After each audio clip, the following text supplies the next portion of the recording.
નમસ્કાર મિત્રો, જય માતાજી, હર હર મહાદેવ। શું થાય જ્યારે બે શક્તિઓ એક જ લક્ષ્ય માટે તપસ્યામાં લીન થઈ જાય છે? એક તરફ માતા પાર્વતી હતા, જેમનું મહાદેવ સાથેનું મિલન પહેલેથી જ નિયમિત લખાયેલું હતું, પણ બીજી તરફ માતા ગંગાનો એવો પ્રસન્ન સંપર્ક હતો કે જેને કારણે સ્વર્ગના સિંહાસનથી લઈને દેવર્ષિ નારદના હૃદયમાં પણ ચિંતા છવાઈ ગઈ। આ એક એવો ક્ષણ હતો જ્યાં ભક્તિ અને નિયતિ આમને સામને ટકરાવવા જઈ રહી હતી। હિમાલયની ગુફાઓમાં એક અદ્ભુત દ્રશ્ય હતું। માતા પાર્વતી મહાદેવને પતિ રૂપે મેળવવા માટે કઠોર તપસ્યા કરી રહ્યા હતા, પરંતુ તેમની સાથે સાથે માતા ગંગા પણ એટલી જ અડગ શ્રદ્ધા સાથે ભગવાન શિવની આરાધનામાં લીન હતી। ગંગાની તપસ્યા એટલી તેજસ્વી હતી કે પ્રકૃતિનું સંતુલન પણ ડગમગવા લાગ્યું। જ્યારે દેવર્ષિ નારદે આ દ્રશ્ય જોયું ત્યારે તેઓ વિસ્મૃત થઈ ગયા। પાર્વતી અને શિવનું મિલન તો સૃષ્ટિનો આધાર હતું, પરંતુ જો ગંગાની તપસ્યા પૂર્ણ થઈ જાય તો નિયતિ ચક્ર બદલાઈ શકે। ત્યારે નારદજીએ એક દિવ્ય યોજના બનાવી।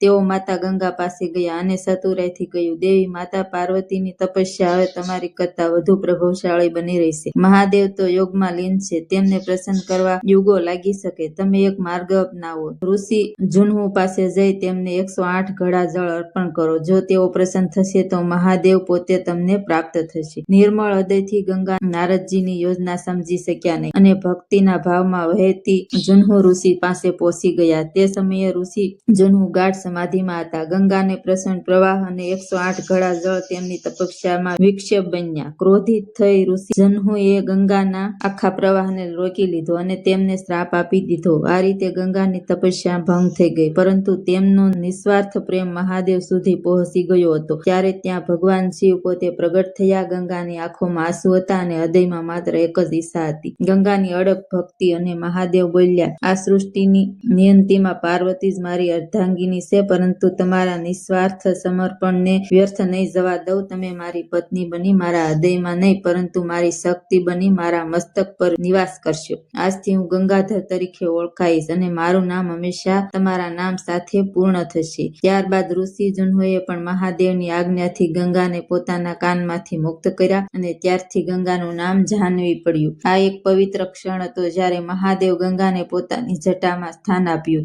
જો તમને આ દિવ્ય કથા ગમી હોય તો કોમેન્ટમાં જરૂર લખો, હર હર મહાદેવ।